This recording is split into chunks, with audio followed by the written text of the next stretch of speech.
It's been exactly 2 years since the world was set on fire by Pokemon with guns.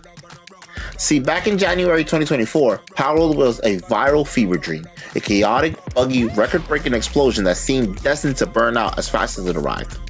The tourists have long moved on. But for a while, the Palpagos Islands felt like a bit of a ghost town. While the internet was looking away, something strange happened. The developers didn't just take the money and dipped.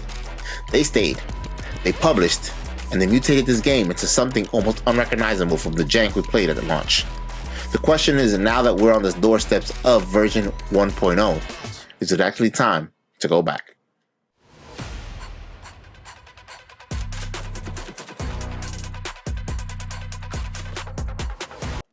What's up, gamers? I'm Jhon, and welcome back to Jay's Gameverse. If you're like me, a lifelong gamer with a job, maybe some kids, and definitely not enough hours in the day, you probably don't have time to keep up with every early access roadmap. Palworld was that one game we all played for 2 weeks and then set aside when the bugs started popping up, and the crafting guide started to feel like a second job. But it is now 2026. We've seen major expansions, high-profile crossovers, and a legal battle that's threatened to pull the whole thing down. Today, I want to talk about what it's actually like to step back into this world 2 years later, and why the Chaos Simulator you remember might finally be a stable RPG worth your limited time. To understand where we are, we have to look back at how far we've traveled. Since that explosive launch, Palworld has undergone a massive evolution through 5 flagship updates. We've seen the map effectively double in size. First came Sakurajima in 2024, which gave us that beautiful Japanese-themed island and the first taste of real PvP. Then Feybreak arrived, pushing the level gap to 60 and introducing the Elder Pal system. But the real turning point was 2025. The Tides of Terraria update didn't just add fishing and dungeons, it proved that the game had staying power through legitimate collaborations.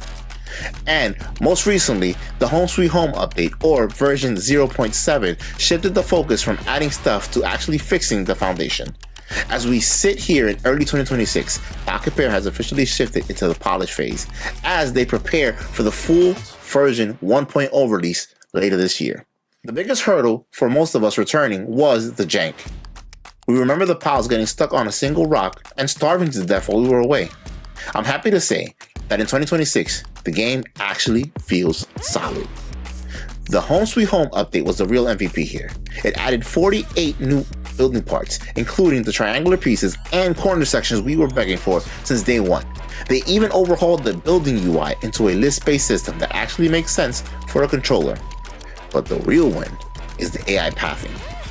Pocketpair's communications director, Buggy, has been very vocal about cleaning up the quirks for the 1.0 launch, and it shows. Your base no longer feels like a ticking time bomb of pathing errors. There's a new surgery table where you can use implants to fix your pal's traits, like Mind Forearm or Work Slave, which means that the old RNG breeding headache is finally optional for the casual player. It's a level of polish that transforms the experience from a frustrating chore into a relaxing, creative sandbox. Now, we have to address the elephant in the room, the Nintendo lawsuit. It's still grinding through the courts in Tokyo, and it did leave a mark on the game. To avoid patent infringements, the team had to make some tough calls. You might notice that the gliding feels different now. In patch 0.55, they had to remove direct PAL gliding.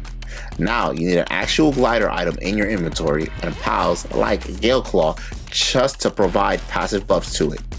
Even the summoning animations has changed from the iconic sphere throw to a more static summons to steer clear of the specific monster capture patterns. It's a little less magical than the launch version, but in a way it shows the developer's commitment. They're willing to compromise on small stuff to ensure the game actually survives. It's a reminder that this world is a survivor, just like the players in it. If you're coming back, the new loop is centered on the trust system. Every pal now has a trust bar from level 0 to level 10. It's not just a vanity metric, it actually boosts their base stats. The brilliant part is that it's extremely important, meaning a weak Lambo gets a much bigger boost from your friendship than a Jetragon does. It makes your early game favorites valuable for the new level 65 endgame content. And for those who want a change of pace, The crossovers have been wild. The Ultra Kill collaboration brought in the marksman revolver with the Rico shot mechanic. You could actually throw coins in the air, shoot them to ricochet bullets into enemies. Combine that with the Tides of Terraria dungeons and the Moon Lord raid boss, and you have an endgame that actually feels like it has a soul. It's no longer just about catching 10 of everything. It's about mastering the systems they've built over the last 2 years. When I look at Palworld in 2026, I don't see the viral meme that was back then in 2024. I see a game that respects the busy adult gamer. They've added license insurance. If you own the key now, you own it for good, regardless of what happens with the Nintendo lawsuit. And honestly, there's a financial side to this too. Historically, when survival games like Ark or Rust hit version 1.0, the price jumps up by $20. Buying in now, during this final stretch of early access, is essential. You're getting the published full release product for the 2024 alpha price. For me, gaming has to fit into the cracks of a busy life. I don't have time for games that break my heart with save corruption bugs.